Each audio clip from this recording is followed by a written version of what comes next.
Ayon po sa isang article sa US, ito po ay galing sa website na arizonachristian.edu or .edu.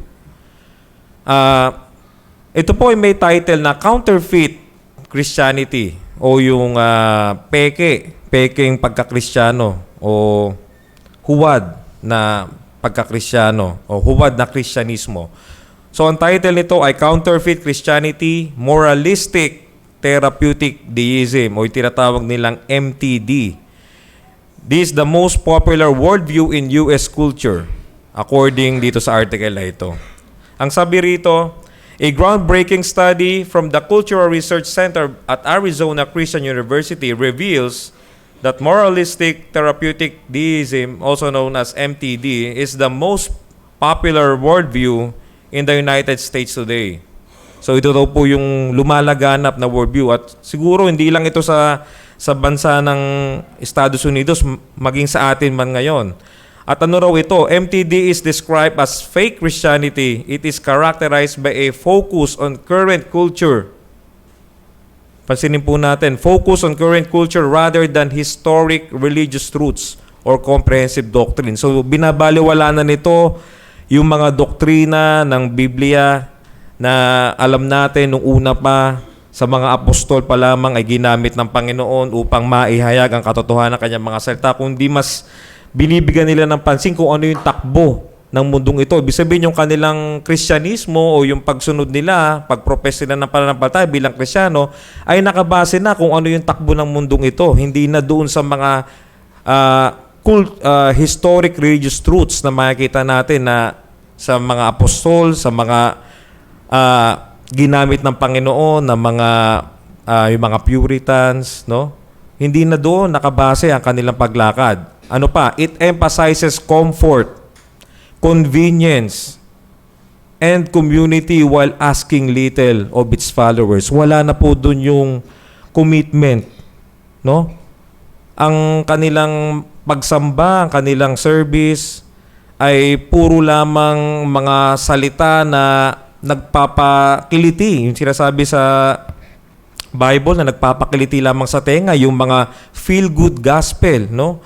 Ini-emphasize ito yung comfort, no? Puro blessing at pagpapala. And sabi pa rito, this worldview was initially identified among Christian teenagers as far as early 2000s pa, nung year 2000, but now permeates both American culture and the Christian church. So hindi lamang po ito sa Amerika, maging sa atin ngayon kung mapapansin nyo sa social media.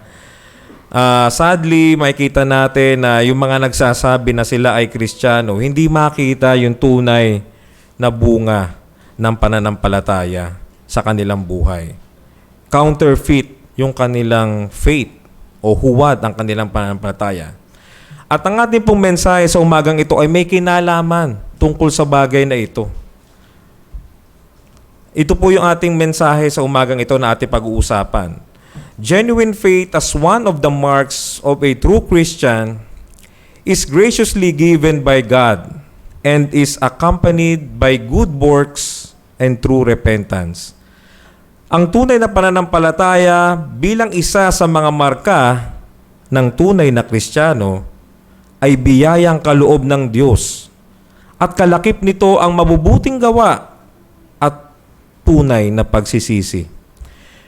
Ang focus verse po natin ay ang verses 2 and 3 ng 1 Thessalonians chapter 1 at hayaan niyo po ako na muli ko pong basahin ito sa ESV.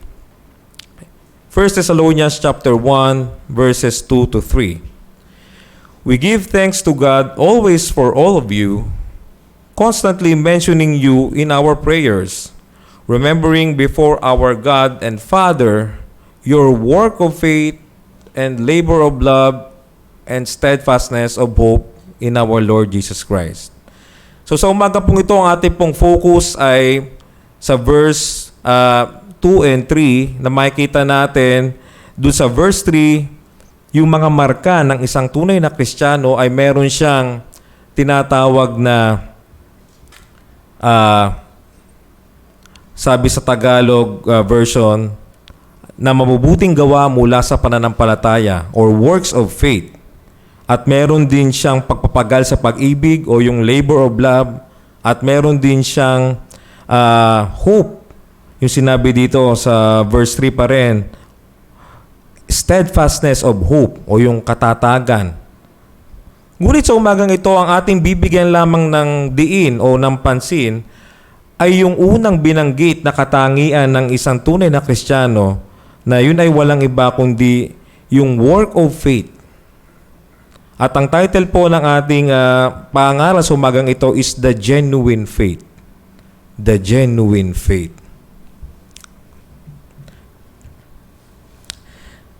Ang aklat po ng unang Tesalonica ay undoubtedly, alam natin, ito ay sinulat ni Apostle Pablo during his second missionary journey. According po sa mga pag-aaral, sa mga theologians, ito po ay sinulat ni Apostle Pablo around AD 49 to 51. Siya po ay nasa Corinto nung mga panahon na ito na sinulat niya ang aklat na ito. At mapapansin natin kung binabasa po natin ang 1 Thessalonians, ang prominenteng tema ng aklat na ito ay ang muling pagbabalik o yung second coming ng ating Panginoong Jesucristo. Sapagkat alam natin, ito yung hope o ito yung pag-asa natin sa buhay at kamatayan. Gaya po na sinabi ko kanina, kami po ay dumaan sa matinding grief, no, sa pagkawala ng aking ama. At ito po yung nag-comfort sa akin na meron po kaming hope, meron tayong hope. At yun ay walang iba kundi ang muling pagbabalik ng ating Panginoon Jesucristo, sapagkat ang ating Panginoon na siyang nagbayad sa atin, namatay para tayo bayaran sa ating mga kasalanan, at siya'y muling nabuhay. At alam natin na tayo ay may pag-asa na tayo rin ay muling mabubuhay. At alam ko sa araw na itinakda ng Panginoon sa kanyang muling pagbabalik ay bubuhayin niya muli ang aking ama. At ang bagay na ito yung nagpapalakas o yung encouragement hindi lamang kay Pablo kundi lalo na dun sa mga kapatid sa iglesia ng Thessalonica na syempre dumadaan din sila sa mga pagsubok. So gaya rin natin na ngayon, sila noon dumadaan din sila sa pagsubok. At yung kanilang pagdaan sa pagsubok, ang nagpapalakas sa kanila ay yung katotohanan na ang ating Panginoong Jesucristo ay muling magbabalik. So ito yung prominente o yung prominent theme ng aklat ng 1 Thessalonians. At isa rin sa mga tema ng aklat na ito ay tungkol sa bagay na ang mabubuting gawa mula sa pananampalataya, pagpapagal sa pag-ibig at katatagan ng pag-asa sa Panginoong Jesucristo ay mga marka ng isang tunay na Kristiyano. So sa umagang ito po yung ating pag-uusapan at nawa ang Panginoon sa kanyang biyaya ay bigyan tayo ng illumination sa kanyang mga salita na makita natin lalo ang ating mga sarili tungkol sa usapin na ito. So meron lamang po tayong tatlong pointers na pag-uusapan natin tungkol sa ating topic this morning about the genuine faith. So ang unang pointers po natin is genuine faith is a gift of God and the condition for truly good works. Genuine faith is a gift of God and the condition for truly good works. Ang tunay na pananampalataya ay kaloob ng Diyos at ito ang kondisyon para sa tunay na mabubuting gawa. Yan po ay matatagpuan natin sa verses 2 at 3. Second pointers po natin, genuine faith comes through hearing the message of the gospel with power. Genuine faith comes through the hearing the message of the gospel with power. Ang tunay na pananampalataya ay dumarating sa pamamagitan ng pakikinig sa mensahe ng Ebanghelyo ng may kapangyarihan.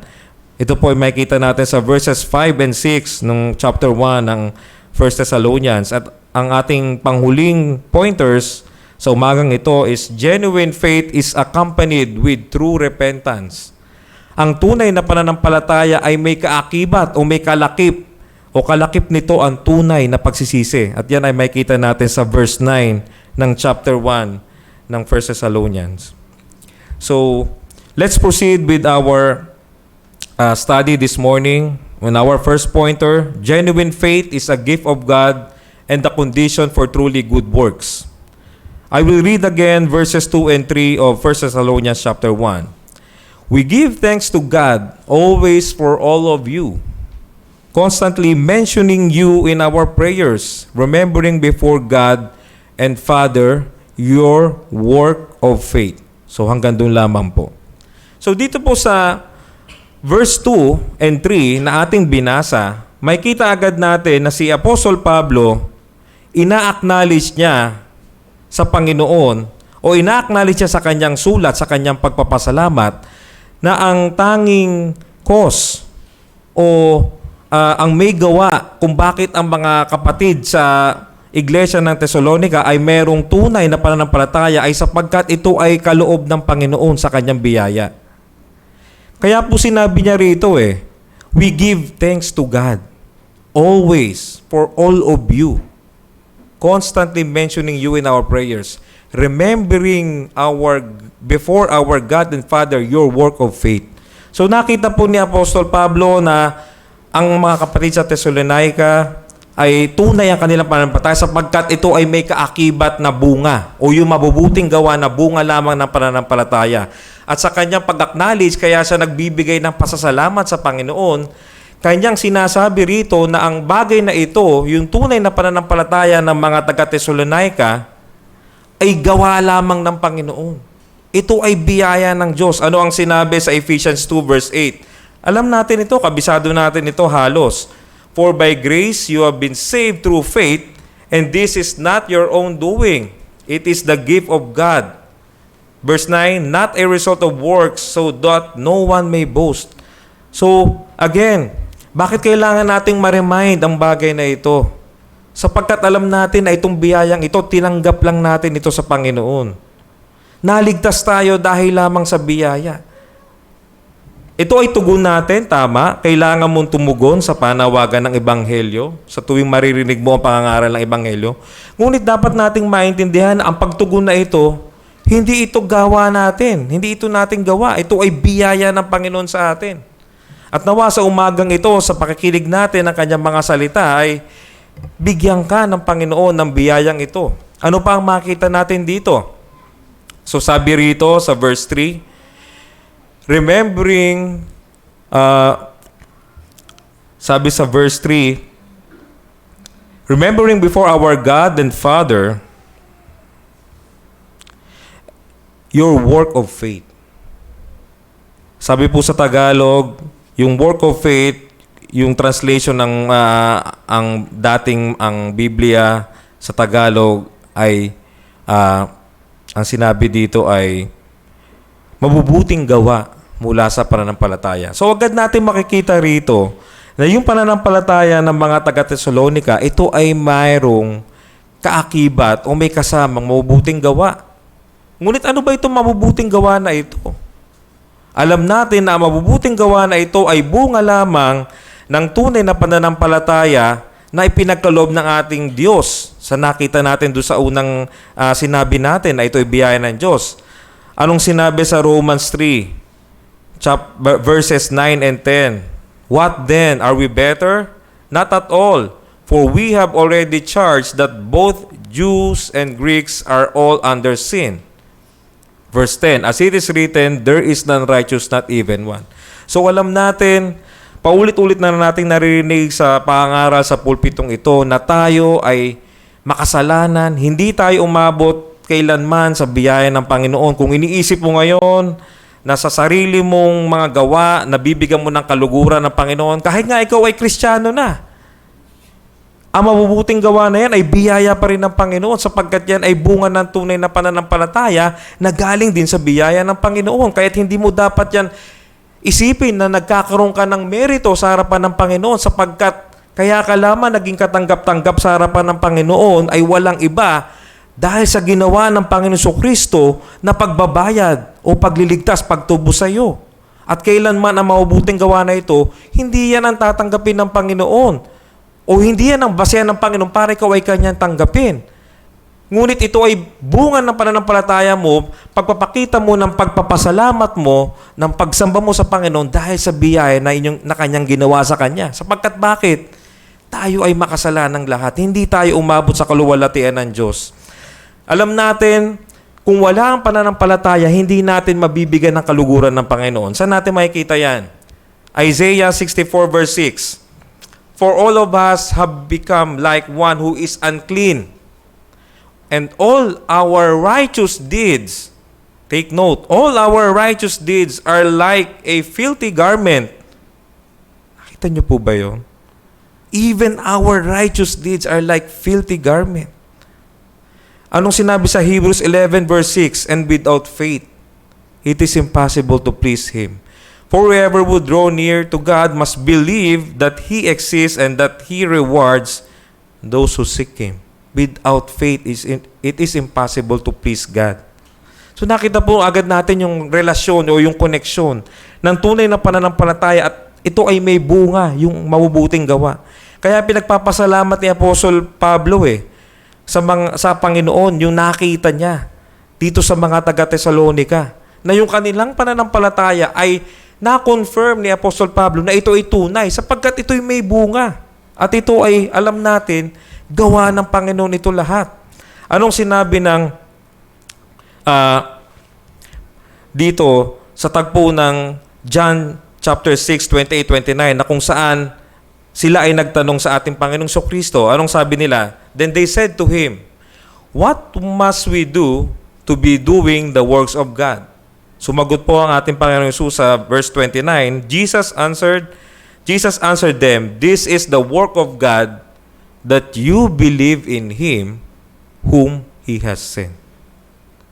So yun po ang katotohanan na makikita natin dito sa unang pointers natin. Na ang pananampalataya, ang tunay na pananampalataya, ito ay gawa ng Diyos. Ito ay kaloob ng Diyos. At ito lamang ang tanging kondisyon para sa mabubuting gawa. Hindi po tayo alam po natin yan, paulit-ulit natin sinasabi dito yan, hindi tayo naliligtas dahil sa mabubuting gawa. Pero, kung ang ating pananampalataya, na propesyon na pananampalataya, hindi nakikita sa atin yung bunga ng mabubuting gawa, questionable po yung ating profession of faith. So magpatuloy po tayo para sa ating pangalawang pointers. So nakita natin na ito ay regalo, biyaya, bigay ng Panginoon. Ngayon naman, paano ba dumarating itong pananampalataya? 'Di ba? Sunday after Sunday, nandito ka sa church, nakikinig ka. I hope dumating na talaga sa iyo yung tunay na pananampalataya. I hope and pray that God may work on you sa pangangaral ng mga salita. Pero paano ba dumarating ito? Ano ang ginagamit ng Panginoon? Ano ang bagay na ginagamit ng Panginoon upang dumating itong pananampalataya na ito? Kasi lagi na natin naririnig faith, grace, by faith. Paano ba dumarating ang bagay na ito? Basahin natin ang verses 5 and 6 again ng 1 Thessalonians 1. So sabi rito ni Apostle Pablo, because our gospel, yung ebanghelyo, our gospel came to you not only in word, but also in power and in the Holy Spirit and with full conviction.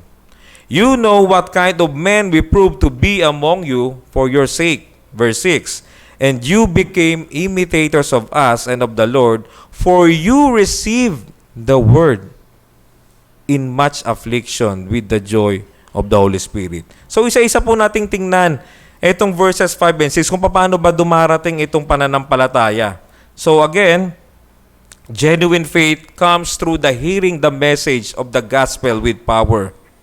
So alam natin, sa tuwing ang ebanghelyo ng Panginoon ay pinangangaral, ito ay dumarating na kasama nito yung kapangyarihan ng Panginoon sa pagliligtas. No? God's power is at work whenever the gospel is preached. Kaya wag niyo pong isipin na ito ay dahil matalino kayo, magaling kayo umintindi ng mga scripture sa Bible, aral na aral kayo. Hindi po. Bakit po merong mga tao na dumadalo sa church pero umuwi sila? Walang nangyaring pagbabago sa kanilang buhay. Hindi sila na bago ng kapangyarihan ng ebanghelyo. Sapagkat ito ay gawa lamang ng Diyos sa kanyang kapangyarihan. Alam niyo po, napansin ko, Every night po dun sa lamay ng aking father ay meron po pangangaral ng ebanghelyo. May service po, no? Salamat po sa mga kapatid natin na ginamit ng Panginoon sa tuwing service every night. At napansin ko po sa aking observation, umaalis na po yung mga ibang bisita namin. Pero merong mga bisita rin namin na alam ko na wala silang pananampalataya sa Panginoon. Alam ko sa buhay nila, evidently sila ay unbeliever. Nagtaka po ako, bakit hindi umaalis tong mga to? 'Di ba? Bakit itong mga to umalis agad? Bakit ito hindi umaalis? Tapos, ngayon, hindi sila umalis sapagkat siguro kumilos ang Panginoon sa kanyang kapangyarihan na loobin sila na mag-stay doon para makarinig sila nung service doon sa patay. Marinig nilang ebanghelyo at ang bagay na ito magdulot sa kanilang biyaya kung loobin ng Panginoon na sila iligtas. So nakita nyo po, no, na ang kaligtasan talagang gawa ng Panginoon eh. Kasi ikaw naririto ka ngayon. Bakit wala kang malasakit, wala kang hindi ka ginaganahan o wala kang interes sa nag-uusapan natin ngayon? Kasi kapangyarihan lang ng Diyos ito eh. Kailangan kumilos sa iyo ang kapangyarihan ng Diyos para mabuksan ang puso mo, magkaroon ka ng kaunawaan. So yun po yung gusto nating sabihin dito. At hindi lamang yun, yung ginagamit ng Panginoon na tagapangaral dito sa kanyang mga salita, ito'y nangangaral lamang sila, mensahe lamang ito ng Panginoon. At ito ay sila ay nangangaral sa kapangyarihan ng Panginoon. Sabi rito, gospel came to you not only in word but also in power and in the Holy Spirit and with full conviction. So nakita po ba natin yun? Na kahit anong gawin natin dito, kung wala yung pagsama, yung kapangyarihan ng Panginoon, baliwala ang lahat ng ito. Ano pa? Genuine faith is proved by suffering. So again, nakita natin, no, dumarating yung pananampalataya sa pangarang ebanghelyo at pag dumating na ito sa iyo, paano mo malalaman na totoo yung pagsampalataya mo? Anong sinabi dito sa verse 6? And you became imitators of us and of the Lord. For you received the word in much affliction with the joy of the Holy Spirit. So, sadly, sa mga church, no, pupunta lang. Sa karamihan ng church, sa mga tao, pupunta lang. Kasi may problema, matinding problema, down na down, depressed na depressed. Punta tayo sa church para makarinig tayo ng, ng magandang mensahe. Kasi malungkot ako eh. Nalugi ako sa negosyo, may problema ang relationship ko, nawalan ako ng trabaho. Siguro kailangan ko pumunta sa church para makarinig ako ng magandang mensahe. Pero kakaiba ito nangyari sa mga taga-Thessalonica na sinabi na Apostol Pablo. Nung narinig nila ang ebanghelyo, ano sabi rito? For you received the word, yung ebanghelyo, tinanggap nila. Narinig nila yung pangalan ng gospel, sa biyaya ng Diyos, binigyan sila ng pananampalataya. Pero in much affliction, merong suffering. So hindi tayo pupunta sa church para mawala yung ating suffering. Alam natin dahil sa pagkamakasalanan ng mundong ito na bumagsak sa kasalanan, kasama nito ang lahat ng kapighatian. Lahat ng pagdurusa, pagtangis, lahat ng uri ng kasalanan nagdudulot ng mga bagay na ito, kasama ito sa mundong ito. Pero ano ang kaibahan? Sabi rito, with the joy of the Holy Spirit. Andun yung inner joy na gawa ng banal na Espiritu. So yun po yung kaibahan ng tunay na pananampalataya na tinanggap mo ang mensahe ng Ebanghelyo sa kabila ng ikaw, nakita mo yung sarili mo. No? Marahil ikaw, hindi ko alam kung anong kalagayan mo sa buhay, kung anong suffering man niya, kung anong trials meron ka o anong problema meron ka. Pero nakita mo unang-una yung kalagayan mo na nasa ilalim ka ng kaparusahan ng Panginoon. At nakita mo nung ipinangaral ang Panginoong Jesucristo na mismo siya ang Ebanghelyo, nakita mo yung sarili mo. Ito ang pag-asa ko. Ako pala ay kahabag-habag. Ako pala ay nasa ilalim ng potang Diyos at diretso patungo sa kaparusahang walang hanggan sa apoy ng impyerno. Ngunit salamat sa Panginoon. Salamat sa ginawa ni Kristo. Yung po yun eh. Pansinin natin yung contrast dito sa Mark chapter 4 verses 16 to 17. Siguro ito, kabisado rin niyo to, no? Yung parable of the sower. So sabi rito, Mark chapter 4, verses 16 to 17, and these are the ones sown on rocky ground. The ones who, when they hear the word, yun yung gospel ay pinangaral, nung daw narinig nila, immediately receive it with joy. And they have no root in themselves. Hindi tunay yung kanilang pananampalataya. Bakit? But endure for a while, then when tribulation or persecution arises on account of the word, immediately they fall away. So ito po yung kabaligtaran nito. Itong mga taga-Thessalonica, tinanggap nila yung ebanghelyo sa kanilang suffering, sa kanilang affliction, at meron itong nagdulot sa kanila ng inner joy na galing sa Holy Spirit. Ito naman mga tao na walang tunay na pananampalataya, pumupunta lang dito sa church, nakikinig ng mensahe ng ebanghelyo, pero pagdating ng mga suffering, wala na. Bitaw na. Bakit? Kasi hindi tunay yung pananampalataya. Wala pa doon yung pagkilos ng Panginoon sa kanila. They have no root in themselves. At dumating ang suffering when tribulation or persecution arises on account of the word, no? Siyempre, ang pagsunod sa Panginoon, ito ay may hinihingi na commitment mo eh. Di ba? May commitment ka. Hindi lang ito yung basta nagprofess ka ng pananampalataya, kilala mo ang Panginoon, namatay sa krus ng Kalbaryo, pero sa sarili mo, walang dating ito sa iyo, wala kang personal commitment kay Christ as your Lord. Hindi lang siya Savior, as your Lord. No? Dumating na yung mga pagsubok, no? Hindi mo na kinaya kasi hindi tunay yung pananampalataya mo eh. Tumalikod ka na. So tingnan natin ngayon yung pananampalataya natin. Tayo ba'y nagpapatuloy lang pagka maalwan ang ating mga nangyayari sa buhay natin? Paano pag dumating na yung mga sufferings? O may matinding pagsubok sa'yo na hinihingi nito yung talagang pagsunod mo sa Panginoon sa kabila ng pagsubok na ito. Ano ang pipiliin mo? I-please ba ang tao? Pipiliin mo ba na maging maalwan ito para sa iyo? O kahit alam mo na ito ay magsasuffer ka, alam mo na ikaw ay darana sa matinding suffering on the account of following Christ, susunod ka ba sa Kanya? So tingnan po natin ngayong umaga kung ano yung pananampalataya na meron tayo ngayon. Ang marka po ng tunay na pananampalataya, it is proved by suffering. So tingnan mo ngayon yung pananampalataya mo ngayon. No? Tingnan mo ngayon. At ngayon, sa panghuli at pangatlo nating pointers, genuine faith is accompanied with true repentance. Saan natin makikita yan? Verse 9 ng chapter 1 ng 1 Thessalonians. And again, allow me to read verse 9. Ang sabi rito, for they themselves report about us what kind of a reception we had with you, and how you turn to God from idols to serve a living and true God. Alam niyo po, ang Thessalonica, ito po ay tinagurian din ito na parang mother of Macedonia. Ito po ay nasa Macedonia, no? Ito po ay isang city sa Greece. Itong Thessalonica. So ito pong alam natin na itong lugar na ito, sentro ito ng komersyo, napakaunlad ng lugar na ito nung panahon ni Apostol Pablo.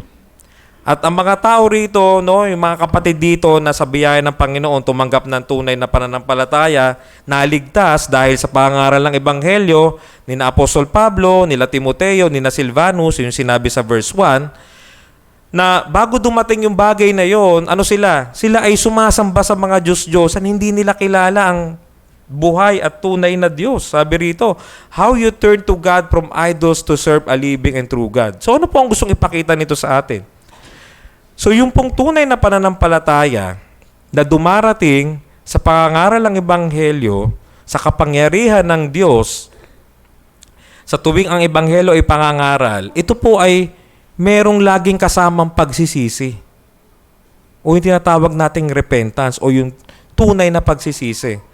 Anong sabi sa CSB Baker Illustrated Bible Study Notes tungkol sa repentance? Sabi niya rito, true repentance is the act of repudiating sin. Ano yung repudiating sin? Ito yung pakikipaghiwalay o pakikipagkala sa kasalanan. Ito yung nakita mo yung sarili mo na wala kang magagawa kung di sa biyaya lamang ng Diyos na ikaw ay kanyang iligtas at dahil doon ikaw ay tatalikod na sa iyong pagkamakasalanan at ikaw ay yayakap kay Kristo sa pananampalataya. So para po itong isang barya, di ba, alam naman po natin yung barya, mayroong dalawang mukha yan di ba? Di ba pag nagtotoskoy nga tayo, yung heads or tails, di ba? So ang pananampalataya po parang isang barya. No? Doon po sa yung conversion is parang isang barya na mayroong dalawang mukha, na yung unang mukha, yun yung pananampalataya, at yung kabilang mukha, ito yung pagsisisi o yung repentance na tinatawag. So sabi rito, implicit in this is sorrow over the evil that one has committed and a complete turnabout, no? 180 degrees, no? Complete turnabout in one's spiritual direction. Turning from idols, anything that wrests away the affection that we owe God to God.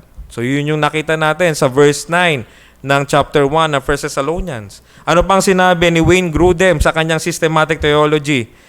Conversion is a single action of turning from sin in repentance and turning to Christ in faith.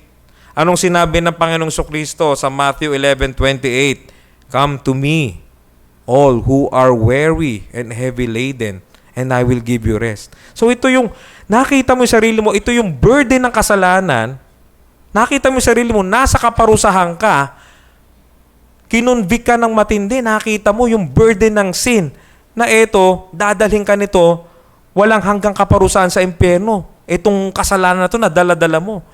Kasama kang gumugulong dito papunta sa impyerno. Pero nung nakita mo yon, ibinigay mo itong burden ng sin, no? Sa pagsisisi mo sa iyong mga kasalanan at ikaw ay tumanggap na nampalataya kay Kristo. So yun. Single action of turning from sin in repentance and turning to Christ in faith. So salaminin natin ngayon yung ating pananampalataya. Yung pananampalataya natin, kailan ba tayo nag-profess ng faith? Siguro iba sa atin, naaalala pa. Nung tayo ay yung ating account, nung ating conversion. Maaring ang iba sa atin, dramatic yung pagkaka-convert natin. Naiyak tayo, ganyan. Meron namang iba, parang subtle lang. Hindi masyadong matindi yung dating. Pero ang tanong ko, yung pananampalataya mo, meron bang kalakip na true repentance? Ikaw ba ay talagang nagsisi na sa Panginoon? O yung kabigatan ng iyong pagiging self-centered, yung iyong pagkamakasalanan, dala-dala mo pa rin? Sino ba nasusunod ngayon sa buhay mo? Ikaw pa rin ba o ang Panginoon? Kasi kung may repentance ka na, mamaya pag-uusapan natin yan, titingnan natin lalo kung ano ba tong repentance, dapat hindi na ikaw ang nasusunod sa sarili mo. Kahit mahirap sa'yo, kahit masakit sa'yo, susunod ka sa Panginoon. Kung tunay ang pananampalataya mo na may kalakip na tunay na pagsisisi. Ano pa makikita natin? Alam natin, repentance is a grace from God. Acts 11:18. When they heard these things, they fell silent and they glorified God, saying, then to the Gentiles, also God has granted repentance. Take note, God has granted repentance that leads to life. Hindi po natin ito kayang gawin. Bigay lamang po ito ng Diyos. Biyaya po niya. Ang repentance po, ito po ay act natin, tugon natin sa panawagan ng Ebanghelyo. Gaya na sinabi natin, faith and repentance, iisang coin, magka dalawang pisngi. Pero again, gawa pa rin ng Diyos ang repentance na ito. Tayo po ay mga sa totoo lang po, tayo po ay mga hentil. Hindi po tayo kabilang sa mga promises, sa covenant ng Panginoon. Isinugpong lang po tayo. Yung po ang makikita natin sa Biblia na maaral natin. Yung pa lang dapat maisip mo na Salamat Panginoon kasi hindi pala dapat ako kasama. Wala na pala talaga akong kapag-asa. Pero dahil sa biyaya nyo, isinugpong nyo ako sa inyong anak, which is the true vine ng ating Panginoong Hesus. Ano pa? Repentance is an ongoing part of the Christian life.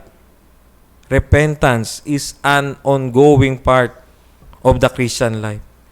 Hindi po natatapos ang repentance kung dun sa tagpo na ikaw ay nanampalataya, nung una kang nanampalataya sa Panginoon at ikaw ay tumalikod sa iyong mga kasalanan at sumampalataya kay Kristo. Hindi po yung natatapos. Ito ay ongoing, lifelong. Bakit po? Because meron pa tayong indwelling sin.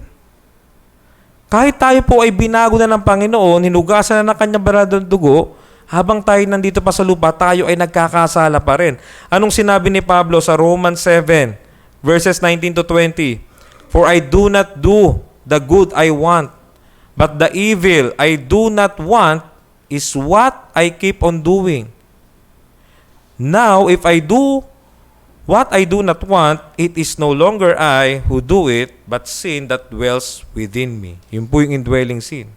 Hence, repentance is necessary, or yung lifelong repentance ay kinakailangan.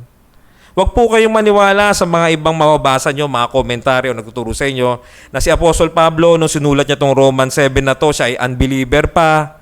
Hindi po. Siya po ay believer na. Siya po ay tumanggap na ng biyaya ng kaligtasan ng Panginoon. Siya po ay na-convert na. Na-born again na siya. Pero sinasabi pa rin niya, nagkakasala pa rin siya.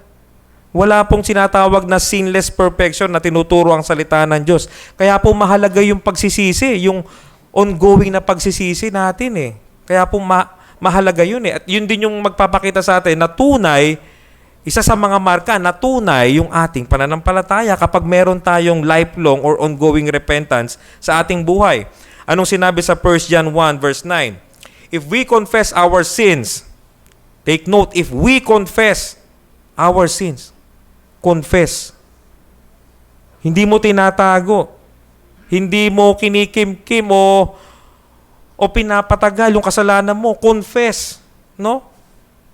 Hindi lamang privately confess kung ito ay yung iyong sin, ay public sin. Dapat i-confess mo yan sa church, publicly.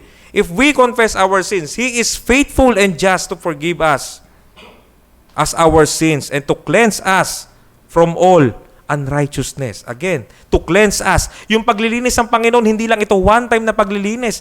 Patuloy kang nililinis. Yung ongoing work na paglilinis sa Panginoon, yung ating progressive sanctification, gawa ng Panginoon nyo. So iniisip mo, hindi, nagsorry na ako sa Panginoon, nagrepent na ako eh. Kinausap mo na ba yung kapatid mo na nagawa mo ng kasalanan o yung asawa mo o kung sino man? Yun yung confession, hindi lang basta ganun. Hindi lang ganun kababaw yung confession na yun. Ano ngayon ang mga lessons and warning na makikita natin dito sa pinag-aaralan natin ngayong umaga?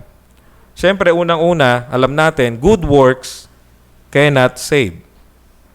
Good works cannot save. Kung maalala natin yung preaching ni Pastor Joey, sinisiris niya ngayon yung Galatians, yung book ng Galatians. Anong sinabi sa Galatians 2, verse 16? Nevertheless, knowing that a man is not justified by the works of the law. Bakit? Wala naman nakasunod. Sino ba dito sa atin nakasunod ng law ng perfectly na nire-require ng Panginoon? Wala.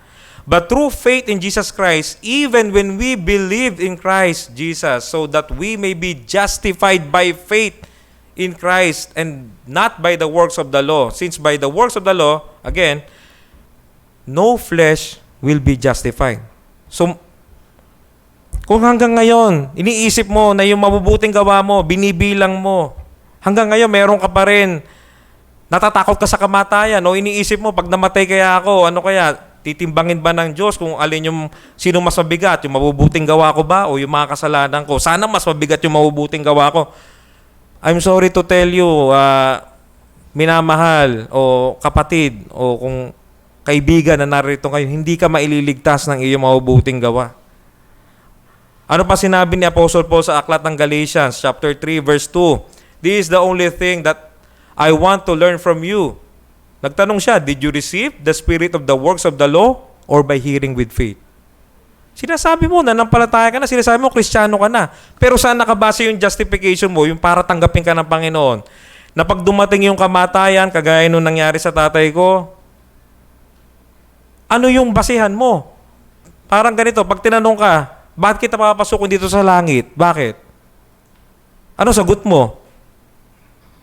By the works of the law ba? Or by hearing with faith?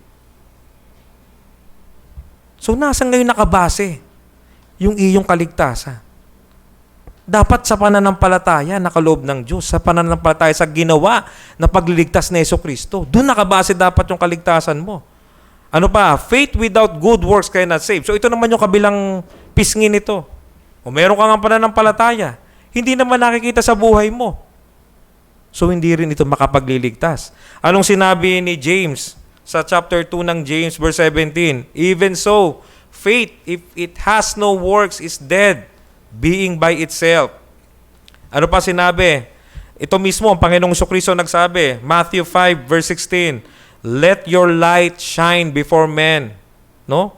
May ilaw ka na niligtas ka na ng Panginoon So, may bunga dapat yung pagliligtas sa iyo. Let your light shine before men in such a way that they may see your good works and glorify your Father who is in heaven.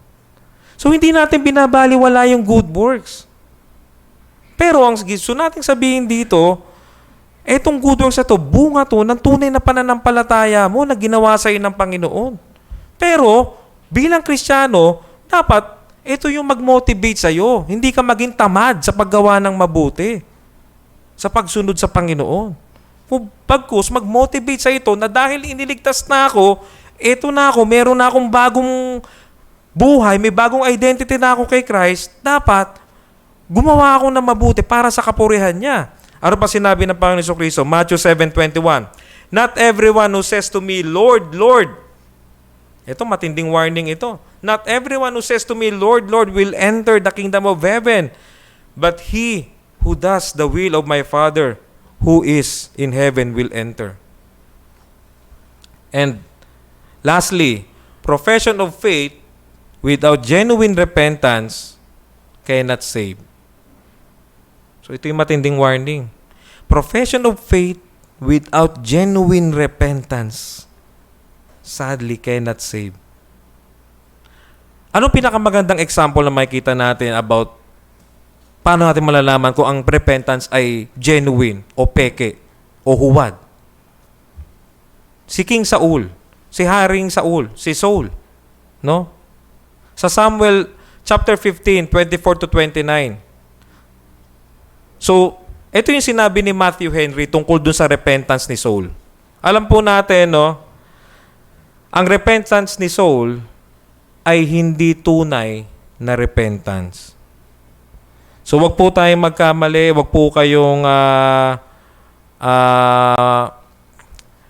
masway o malinlang ng mga nagtuturo na si Saul, si Haring Saul, doon sa lumang tipan, ay isang ligtas na tao dahil siya ay nagsisi. Mali po. Si Saul po ay isang apostate. Siya po ay tumalikod sa Panginoon at siya po ay napahamak ang kanyang kaluluwa. Sapagkat yung kanyang pananampalataya ay huwad at dahil huwad yung pananampalataya niya, obviously, consequently, yung kanyang repentance din ay huwad. Ano yung mga makikita natin tungkol sa peke o huwad na pagsisisi o yung huwad na repentance? Una, Saul confesses his sin but only seeks Samuel's pardon, not God's. Nakatingin lang sa tao. Ang tao lang ang na-offend at hindi ang Diyos. Yan ang mga maling pagsisisi. Iniisip mo, na-offend mo lang yung tao, pero ang talagang na-offend mo, walang iba, sa kasalanan mo, ang Diyos ang na-offend mo. Pero si Saul, ganun lamang ang kanyang pagtingin. No? Saul confesses his sin, but only seeks Samuel's pardon, not God's. Tingnan natin yung sinabi ni Haring David sa Psalms 51:4. Nung siya'y nagkasala, kinumpronta siya ni Prophet Nathan sa kasalanan niyang pagpatay at saka pakikiapid dun kay Batseba at saka din sa asawa niya na si Uriah. Ang sabi ni David, Psalms 51:4, against you only have I sinned and done what is evil in your sight, so that you may be justified in your words and blameless in your judgment. Hindi lang sa tao nagkasala. Hindi lang ganun kababaw yung repentance. Sa tao lang nag-apologize. Sa Panginoon ka dapat mag-apologize, hindi sa tao. Yun yung tunay na pagsisisi. At si Saul, wala siya nun. Ano pa? Saul fails to grasp that Samuel speaks for God. Saul fails to grasp that Samuel speaks for God.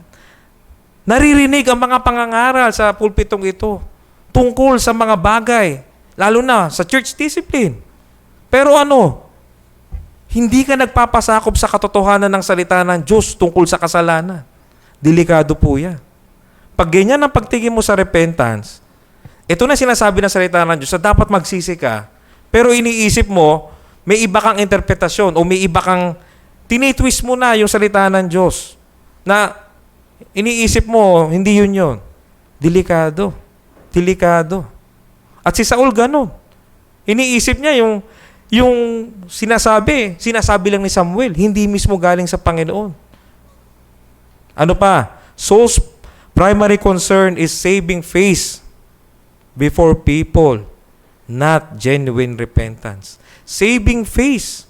Mas mahalaga pa kung ano ang sasabihin at kung ano ang paningin ng mga tao kaysa ang pagsunod sa Diyos. Yan po ang mga marka ng mali at mga huwad, peking pagsisisi. Mas iniisip pa kung ano sasabihin ng tao, hindi kung ano ang sinasabi ng salita ng Diyos. And lastly, Saul's heart remains far from God. Bakit? Kasi yung kanyang sorrow, ito ay worldly sorrow. Worldly sorrow, hindi godly sorrow. Nalulungkot lamang dahil sa consequence ng kasalanan at hindi dahil mismo sa kasalanan na nagawa laban sa banal na Diyos. So sa umaga pong ito, tingnan natin. Again, ang buhay natin, lifelong repentance. Hindi lang ito one-time repentance. Tingnan natin yung pagsisisi natin. Sa tuwing tayo magkakasala sa Panginoon, tingnan natin yung buhay ni Saul. Para makita natin kung yung bang pagsisisi natin, tama ba sa harapan ng Panginoon o baka ito ay mali at kailangan nating ipakorek sa Panginoon. Again, ang Panginoon, mabiyaya siya. Ano po ang challenge sa atin sa umagang ito, sa ating mga mensahe na ating naririnig ngayon? Ang challenge sa atin, walk in the path of good works that God has prepared through faith in the Lord Jesus Christ in keeping with repentance. Lumakad tayo sa landas ng mabubuting gawa na inihanda ng Diyos sa pamamagitan ng pananampalataya sa Panginoong Kristo na naaayon sa pagsisisi. So ito po yung maganda, no? Ito yung hamon sa atin. Dahil, sabi nga ni Pastor Rodel Lasco, narinig ko sa preaching niya sa isa sa mga rebap camp. Sabi niya, Kristiyano ka na Magpaka-Kristiyano ka. Kasi Kristiyano ka na. So binigyan ka na ng kapangyarihan ng Diyos para lumakad. Anong sinabi rito sa Ephesians 2 verse 10? For we are His workmanship created in Christ Jesus for good works, which God prepared beforehand that we should walk in them. Hinihanda na ng Panginoon sa ito Lumakad ka na. Huwag tayong maging patumpik-tumpik na Kristiyano. Lumakad ka. Aktibo ito, hindi ito passive. Ano sabi ng Panginoon sa Matthew 3 verse 8? Bear fruit in keeping with repentance. Bear fruit in keeping with repentance. Sabi ni John Calvin, repentance is an inward matter that yields fruit. Yields fruits in a changed life. Nakikita ito. Inward ito, pero it yields fruits in a changed life. May bunga ito na nakikita. So bearing fruit in keeping with repentance means living a godly, holy life characterized by consistent pursuit of righteousness. So yun po yun, yung true repentance. Inner work of God, grace of God, pero merong bunga. Sa panguli, nais ko lamang iwanan ang mga tanong na ito. Kung tayo ay nagsasabing tayo ay mananampalataya o tunay na mananampalataya, sabi sa Colossians 1:10, so as to walk in a manner worthy of the Lord, fully pleasing to Him, bearing fruit in every good work, and increasing in the knowledge of God. Meron ba tayo nun? I-evaluate natin yung buhay natin sa pananampalataya. Are you walking in a manner worthy of the Lord? No? Bilang Kristiyano, are you living a life of repentance? Do you see the fruit of transformation it brings to make you more holy? Na magkaroon ka ng lalo kang mamuhi sa kasalanan at magkaroon ng naisin na mamuhay sa kabanalan. Meron ba tayo nun? Ito pang uli. Marahil may kinakausap ako dito. Kung ikaw ay wala pa sa Panginoon, if you are not connected to Christ, or unless you are connected to Christ in faith or by faith, through faith by His grace, you cannot walk in a manner worthy of the Lord, and you cannot live a life of repentance. Kahit ano pong gawin niyo pagsusumikap, na iniisip nyo, tatanggapin kayo ng Panginoon sa huling araw, ito man ay kuhanin ng Panginoon ng inyong buhay, o muling bumalik ang Panginoong Hesus, na kayo'y buhay pa, maabutan kayong buhay pa sa Kanyang second coming. Ang naghihintay lamang po sa inyo, walang iba kundi ang judgment na nararapat sa inyo. Sapagkat ang Diyos na ito ay banal, minamahal niya ang katuwiran, ang kabanalan, kaya nararapat lamang sa Kanyang pagmamahal ng katuwiran, kabanalan, ay mapuot siya. Mapuot siya sa kasalanan at sa kasamaan. At tayong lahat ay nasa ilalim ng puot na yon. At maliban na ikaw ay maging konektado kay Kristo sa pananampalataya, hindi ka makakaalis doon. Anong sinabi ng Panginoon Jesus mismo sa John chapter 15 verses 4 to 8? Sabi rito, "Abide in me and I in you, as the branch cannot bear fruit by itself unless it abides in the vine, neither can you unless you abide in me." Andun yung radical depravity. O yung tinatawag ng mga sa theology, total depravity. Wala kang magagawa. You cannot bear fruit unless you are in Christ. Yung pong abide in Christ, ibig sabihin, na kay Kristo ka sa pananampalataya. Verse 5, "I am the vine, you are the branches. Whoever abides in me, and I in him, he is that bears much fruit." Ano ito? Living the gospel life fuels sanctification. Kung bakit ka nakapagpapatuloy, dahil sa gawa ng Panginoon, na ikaw, kaisa ni Kristo, sa pananampalataya, nag-a-abide ka sa Kanya, nagbubunga ka. So wag po tayong manghina o wag tayong mawala ng pag-asa. Bakit ako parang ang hina ng bunga ko? Bakit ako parang hirap na hirap ako sa sanctification ko? Ba't parang tila wala akong bunga? Humingi ka ng biyaya sa Panginoon. Natulungan ka niya na lalo kang magbunga. Huwag yung despair. Lagi kang bumalik sa gospel. Binayaran na ng Panginoon yung kasalanan mo eh. Wala ka na sa condemnation. Ano sabi? Romans 8:1. "Therefore, there is now no condemnation to those who are in Christ Jesus." So, ito dapat yung mag-fuel sa'yo para ikaw ay magkaroon ng bunga ng mga mabubuting gawa. Ano pa? "If you abide in me," hindi pala muna yon. Verse 6, "If anyone does not abide in me, he is thrown away like a branch and withers, and the branches are gathered, thrown into the fire, and burned." Warning of judgment. Sino yung mga walang bunga? Dapat maging warning sa inyo na ito na mayroong paparating na judgment. Pero again, hindi dapat tumigil doon. Sabi sa verse 7, "If you abide in me and my words abide in you, ask whatever you wish, and it will be done for you." Ang Diyos po ay tapat sa kanyang mga pangako at siya ang magsusustain. Sabi niya ask whatever you wish, and it will be done for you. Hindi po ito material na bagay. Ito pong ask whatever you wish, ito yun na magkaroon ka ng bunga. Magkaroon ka ng mabubuting gawa na makita sa buhay mo yung pagliligtas na ginawa sa'yo. So kung wala ka nito, ano sabi rito? Humingi ka sa Panginoon. Ask whatever you wish and it will be done for you. Yun po yung konteksto nito. At bakit? Para saan ito lahat? Verse 8, "By this my Father is glorified, that you bear much fruit and so prove to be my disciples." Soli Deo Gloria. To God be the glory. All for God's glory. Kaya ka mamumunga. Kaya may bunga yung pananampalataya mo. Para saan? Para sa kapurihan ng Panginoon. Tayo po ay manalangin. Muli, Panginoong Diyos, Amang Banal na makapahinga sa lahat, tunay nga po na tanging sa biyaya lamang ninyo kami umaasa. Ang angkla ng aming kaluluwa ay walang iba kundi ang ginawa ng Panginoong Kristo na pagliligtas sa amin. Kami may hina, Panginoon. Hindi lingid sa inyo yan, Panginoon. Kami ay unworthy sa inyong harapan.